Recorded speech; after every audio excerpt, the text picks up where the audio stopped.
Amazina yanje yose ni Gladys Ninkomeza, nkaba ndi umurundikazi, umunyafrikakazi, navukiye mu gihugu c'u Burundi, nkurira i Burundi, mugabo haheze imyaka 9 mba mu makungu, nkaba mba mu gihugu c'Ubutaliyano, mugabo naho mba mu mahanga nguma ngaruka, nta mwaka ushobora guhera ntaje i Burundi wacu, kubera ndakunda igihugu cacu. Muranyumva mwese? Muranyumva okay sawa.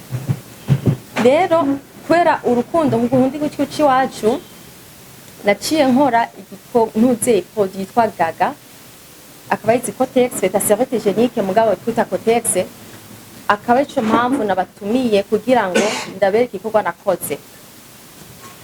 Iyo Cotex Gaga ni y'abakenyezi ngaha abiwacu abarundikazi nka twese, yakozwe igenewe gukoreshwa mu bihugu byo muri Afrika ahantu hashushe ku bakenyezi bacu.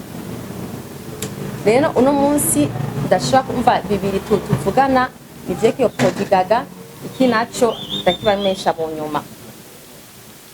Hama niyo ko gute iyo ntuze ya produit Gaga, Cotex Gaga, ni kubera ndi mu Butaliyano nariyumviriye ati ndaraba ingorane tukavuga n'abandi bantu, ingorane abakenyezi bafise bahuririye ko bagiye mu tinyanka naje naciyemwo zitandukanye, camvuga ati reka nzane iki Cotex cyo mu tinyanka abarundi kazi gukoresha ntidusubire kubaho twidogadoga kubera ubuzima bwa misi yose tuba twayemwo.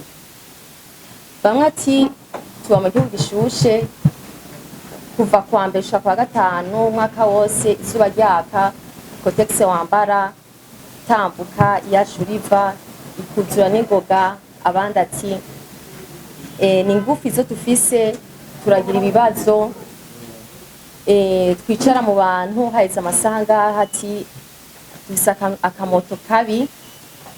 Abandi nabo iminsi yose misakame bateza ko bafise zine bagendana, ugasanga bari mu nama ntibikunda ko bahaguruka bagende kuzihindura, bakagira ibibazo kwagira akantu kabi, zikuzura zigoma zikuzura, bakagira akantu kabi, bakabajene mu buzima bwa misi yose mu kazi kabo. Rero ico gituma cyanyumvira ati reka nzanye Cotex Gaga idufasha twese na jewe nyene n'abandi bose, ikadukiza ako akamoto kabi, aho tugiye hose masko turidoga ati turiko turakira akamoto kabi, kweshe Cotex Gaga akamoto kabi zose bakuronka. Ikindi naco ni ndende abose nkora mwidoga ati ni tugufi tugigura cha dutasha aho twicaye mu bantu bica bihera.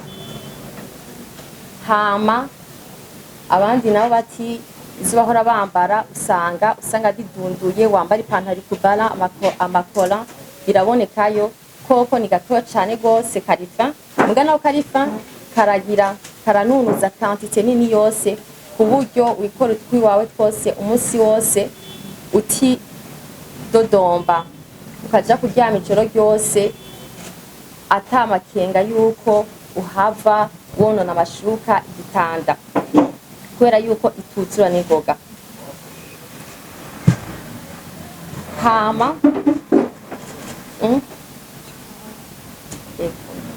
Hama rero ico icambere nyamukuru ikozwe mu byo byose naturel, coton naturel 100%, nta produit chimique n'imirimo, et il respecte l'inuzi vya environnement.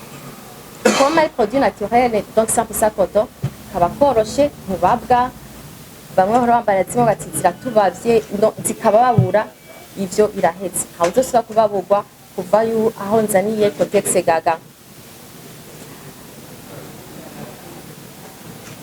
Microorganisme. Bon. Ok. Hama turese n'ivyo ikafise ntuze ya specialite yayo, nisho gitego yakoze mwitwa Sofora. Ico gitego bituma yuko ukiyambara iminota 20 ya mbere ukiyambara yica amabakteri yose 99%. Iminota 20 yambara andi masaha 2 90% irica amabakteri yose, ku buryo donc isuku rizoca ryamaho yakogeje isuku ryamaho imisi yose nawe uvuga ati nta mwanya ufise kuja kwihanagura ngo usimbire wihindure ico kibazo kibanuwe kubera yuko yakogeje hygiene 100%. Canke abandi bantu hari abantu usanga badafise uburyo bwinshi bwo bariko barahindura bagira isuku umwanya wose uyambara kuva mu gatondo ushika mw'ijoro ituma ugira ama bacterie ama infection mugabo kubera Kotex Gaga nturi oblige guhinda umwanya wose uzoyambara kwezi yagize nettoyage à 100% kisha ama bacterie ntizoyoblige guhindura umva twibagiye ama infection ama allergie ama irritation byose biribagiwe byose reka ntuze nk'izijambo Keri amaze kwikoresha ashobora kubabwira n'ukuntu nkije mwese agenda mungomere gatoya ko uyu umurundikazi n'ivyo mugabo plus yaje yaragaruka yaramaze igihe kinini yatari ngaha rero gukoresha amakotex yo ngaha twe tuba tuyazi ko twari tuzigaga twakoresha izindi twakoresha soft care nice free canke izindi rero ntaje ubwanje nakoresheje Gaga ndayikoresheje dernièrement ko yacari shasha novuga yuko hariho difference nini kubera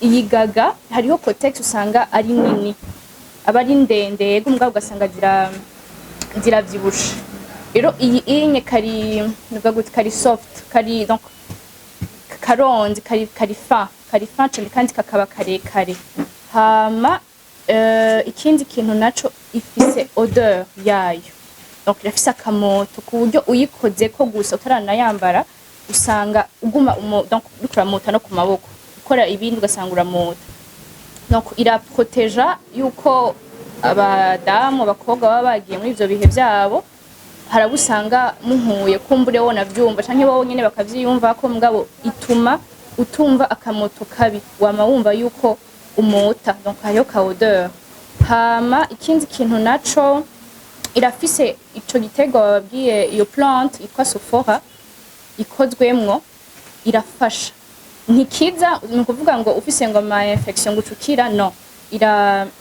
donc ira prévenir donc avant ni kuvuga yuko nimba wari kugwara irashobora kugufasha ntugwari kuko ico gitegwa kirafasha kandi ukiyambara hariho akantu wumva ukiyambara ako kantu rero ntibagiye ngo nikindi kintu nico gitegwa kigufasha yuko uguma uri frais ego uguma uri frais cyane mu majambo make numva ari ivyo nokongerako ibindi ivyo nokongerako nuko ahantu Gaga zimaze gushika muri kano kanya muri no misi yose yobiheza twashoboye gushikana izi Gaga sanitary pads ahantu twozisanga ni kuma alimentation atandukanye hariho mu Kigobe supermarket yo mu Kigobe hariho kuri KCO mu Kinindo hamwe na alimentation z'agaharawe zose hamwe no kuri Bon Prix hamwe no kuri Google urutu Rumonge ugenda mu Kinanira hamwe ahandi naho ni kwa Siyoni ziriho kuri Tokyo Center Tokyo Business Center Tokyo Business Center ego no kuri Vasta hamwe n'ahandi mu Bwiza hariho no kwa Munyarwanda muri Ville ahandi naho ni mu Bwiza kuri 5e avenue numero 40 hamwe n'ahandi kuri avenue de l'université winjira mu Bwiza ahantu kwa Aminata bagize ama makeup n'ibintu badandaza by'abadamu ego ngaramutse mwese je nitwa Mona Walda Kaneza hanyuma nkaba nitwa Osimo Kenzi muri no monde ya entertainment turimo ndi umu influenceuse ngurana n'ama entreprise atandukanye kugira bamenyekanishe ibintu byabo amaproduit baba bagurisha canke bazanye sur le marché hanyuma nkuko mwabivuze nkaba nzokorana na Gaga ni projet yanyeteresheje cyane parce que en tant que umwigeme aca mu bintu abigeme bandi bose bacamo tukaja mu bihe. C'est un honneur ko kubona mu bakobwa bose bakora ivyo nkora bacaguye jewe, akaba ari produit iri très important ku buzima bwacu. C'est un produit tudashobora kubaho tudakoresha. nkaba narayikoresheje nkuko bavuze, ni nziza cyane vraiment. Wo havugira unatangiye kuyikoresha yuko kubera karonze tellement ntikanumvikana ko wokwibaza yuko kadohava kagira retention nyinshi, mais bizarrement si. Mais j'imagine ko ari ibintu byinshi abazungu baduhishije bari capable gushira ibintu byinshi kandi bikomeye mu kantu gato. Alors c'est un très bon produit que je suis fière de représenter. Biraryoshe quand même kubona représenter un produit ifitiye akamaro atari amaproduit hari amaproduit menshi usanga ari kuri marché tudafise ko besoin. Ça veut dire ugasanga ni ikintu kiri un bonus ku buzima bwacu mugabo tutagifise turabaho. Mais iki ni ikintu en fait kiba gikenewe umuntu nashaka kuba, ni nko kuvuga ati inzoga par exemple ni ikintu nta besoin, turagikunda mugabo nta besoin yacu dufise, tu vois. Mugabo nk'amazi hariyo besoin nushaka kuba utayanwa. Et c'est pareil, so kubona bacaguye jewe c'est un très grand honneur. Ndanabashimira cyane, hanyuma nkizera yuko nzobashimisha ego ukuntu tuzokorana ego. Kugura reka tuyugurure mwese muyibona. Ikindi naco izindi mu kuzugurura bagura bagwana ituguruka ibiki, mugabi iyi urabona hariko akantu kabijya aha nyene ugira gutya gatoya kamaze kuguruka. Havya bindi nguma mugwana mushamwe ingufu kabakugurutse. Ya. Ukibona unako yatekeye neza mu gashashe, agashashe kabika niko uzosura gushiramo ugiye kuyita. Fisa agashashe ushiramo. Abantu benshi navyo bazi. Ya, kuro ntibabimenyere ntibafise aho bazita. Izindi usanga ataka agashashe kuzotamwe ibifisi biri abari gatoya. Niko mweshi muri abahungu genda muzikoresha mbwa murafise murabizi. Mwabikuye. Urabona ashu kabika ushobora kuyishiramo. Iki naco kibijya hari izindi muzobona mu masoko cyangwa mu mahanga zifise iyo ntuzeya ako kantu ka anti-odeur gakoramo akanuko canke akintuze. Izo zisangamwe zifise akantu kamabara hagati. Iyi wanje nta kintu na kimwe produit chimique irimwo, ona c'est tout lisse, nta kintu na kimwe kirimo. Izo ziri bisangise amabara ya bleu, ya vert, ya rose. Ari ntuzeya ari ikintu kibi ku magara y'abantu. Deje ikintu kiri gifise couleur kizokwica amagara y'abantu. Rero nabona zibenga ku masoko abantu bapfa kuzigura batabizi, n'abantu badakunda igihugu babizana. Rero umuntu azibona akantu gafise couleur hagati n'igihugu inyuma ico kintu. Iyi wanje nta na kimwe coton naturel wejeje kuyikoresha bashobora kuyiturira ko ari coton ikigira isha facilement. Urabone ko how Yeah. it is. Bana ko kagize kanonotse.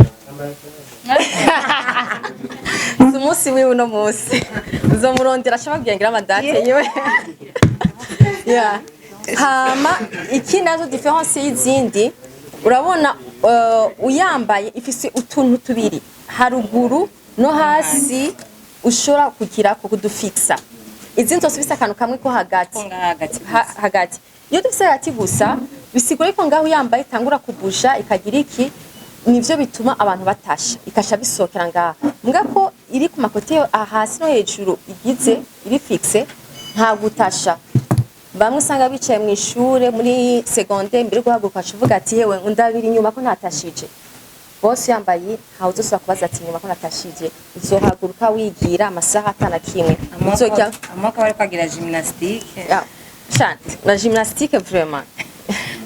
Zokira ya na gymnastique kwisa zogirwa. Ego bani biende ikwija ama condition. Hama mona kenzi kwamba jati zokwangirekana gute tuzokwana igihe c'amezi 6 mugabo abishimye tukabishima tuzobandanya kubera nze izomara imyaka yose barundikazi bose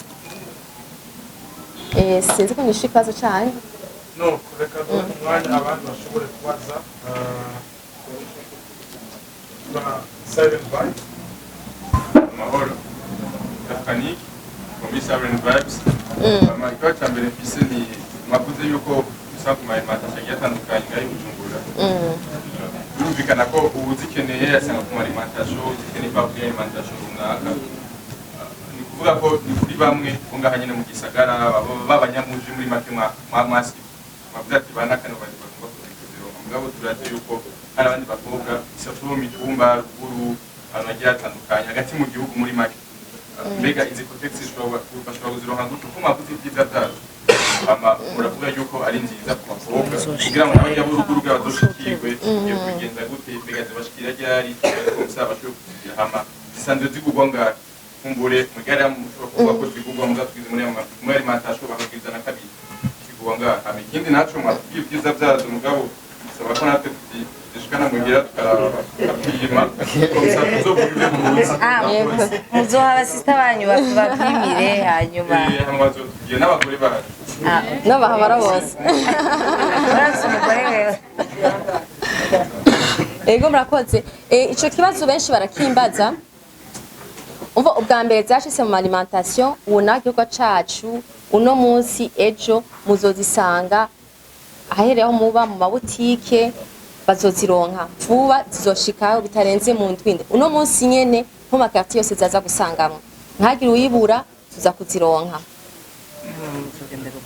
ego kuva mu kwa mbere n'igitega bari gitega mu yandi makomine baba bavuga ati tuzozironka ryari turazikeneye ziza kuboneka hama igiciro cazo uziguriye mu mabutike aka gashashe kamwe ni 5,000 mu 5 karimwo 10 hari abandi bavuga ati iyo tuguze ngo bamegusubiza 3,000 za 4,000 ati 5 gute mugabo shabwe ati ugura ya 3,000 usangamo 10 pièces wasanga kagufi wasanga yuzura n'ingoga uri oblige guhindura 4 gatatu ku munsi bisigura yuko mu misi 2 uba yaheze mugabo iyi uzohindura kubera ku bushaka bw'iwawe ntuzohindura kubera ngo yuzuye ndishene oya urumva usanga meme na kugira bivana mwese minimum n'amezi abizokoreshwa urumva urunguka cyane gose uguziye ku 5 by'iwawe uzofise confort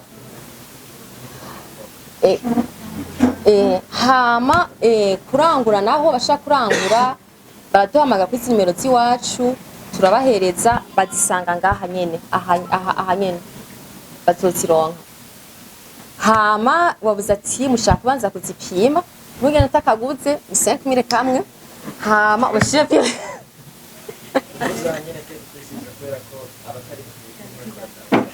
ego muri Galerie Light ani Galerie Light D2 hafatanye la Cosmery akaba ari kuntuze ya en face ya face à face hari station Mogas bikayifatanye n'umuryango wa ex Odeon Palace aha nyene dusangayo kuva mu gatondo shaka mugoroba hama kuntu basanga ko ni 66 33 43 60 amasaha yose turitaba turishura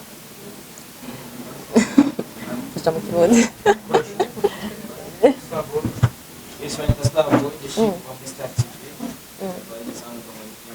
ntiyavuze yuko ngo uri sanse kuyambara 24 heures kuko irashobora no kuba ituzuye ku bugombe bwawe pour hygiene yawe ugahindura so birashobora gusanga umuntu yambaye zibiri ko yagiye muri douche watashuroga hano uza guca wa mutereke yajya ngo umusore wambare yabaye ndashobora kuja gukaza mu gatondo mu gatondo gushaka ego urayambara en fait yavuze gusa nubwo umuhindura dans le sens yuko hari igihe wambara Cotex hanyuma 2 heures plus tard umva nta n'umwanya warose wavuye muri ville urafata bisi uragenda urashika ahantu uragira iki ubwo nyene kaba muri izi dusanzwe twambara sino ntabakubwiye ati uvuye 6 heures du matin muhira gushika mu ijoro gusubikira 6 heures like uraja muri douche kwa meme musanzwe umuntu ari mu bihe etc mugahindura mugabo avuga ati kuri quantité umuntu abasanzwe akoresha nukuri iragabanuka considerablement ugahindura kubera ku bugombe bwawe pa kubera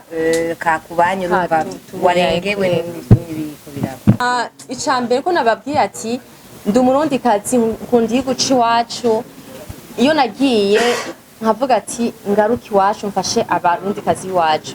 Urumva nkunda igihugu c'iwacu nta kuntu nshafasha uwo dukorana w'umunyamahanga bazi ucu nkakorana muri Tanzania kandi ufise abarundi kazi ngabi iwacu twokorana kandi basanzwe babitahura tuvuga ikirimi kimwe. Urumva nico cambere nacagure kuri Mona. Ikindi naco ni ko Mona n'umuntu ayikoresha imyaka arimwo niyo bazikoresha, so nshafata umuntu ashitse muri menopause takikoresha, yabanje ayikoresha arayishima. Hama ikora ari umwigeme ari hafine kama bivuga ati ngo ntiyishima ngo ari hafine, urumva nagapodi karisi kari hafine cyasaba ubundi kazi nawe nyene ari hafine. Nico cyatumye tubona ufata. Hama ikindi kibazo iryo zina Gaga nayifashe kubera Gaga kwera nkiri muto bantazira Gaga. Nitwa Gladys, hawo byagora kuvuga Gladys mirerire, cavuga ati nkafata Kagaga kubera ndagakunda kandi akazina gato koroshe gusubiramwo mu ndimi zose. Uvuga indimi zose utavuga Kirundi, uvuga Igiswahili, Gishinwa, Gaga azoshora kukibuka facilement.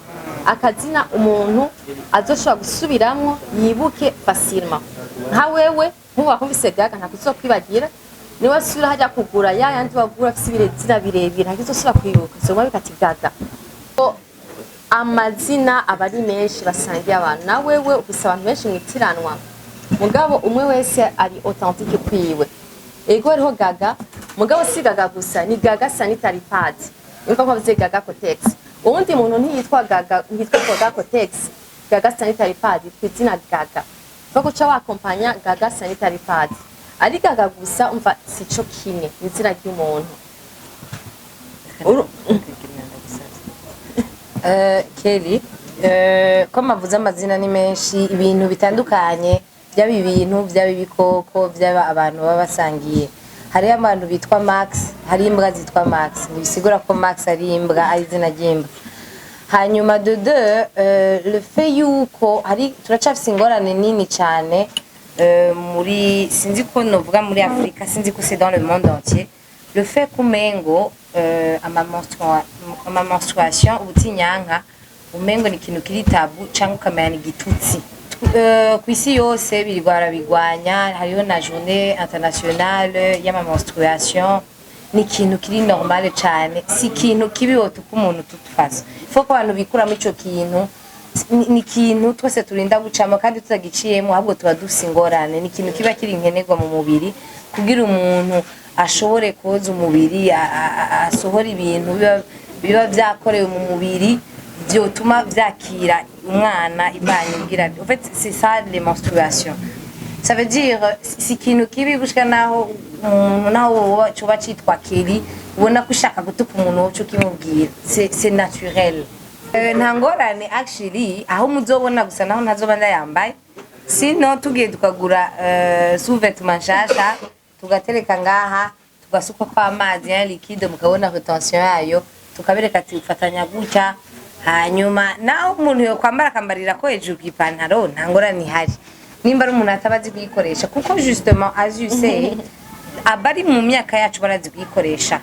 Mugabo je ndafise ama histoire menshi y'abantu usanga muri famille ugasanga umwana yagiye mu butinyanka kare cyane n'ahatari kare, peut-être yavukana n'abahungu gusa, ugasanga canke papa we yarapfakaye, ugasanga nta muvyeyi w'umugore afise ngo abimubwire, kwakura abibona peut-être ari umuntu followinga agashobora kumenya ati iki ni giki umunsi byanshikiye nzogira gutya, narinze kuja kugira amasoni yo kubwira papa ko ata mama mfise canke na mama peut-être baramutinya ntibari proche, nta muntu ufise ndabibaza.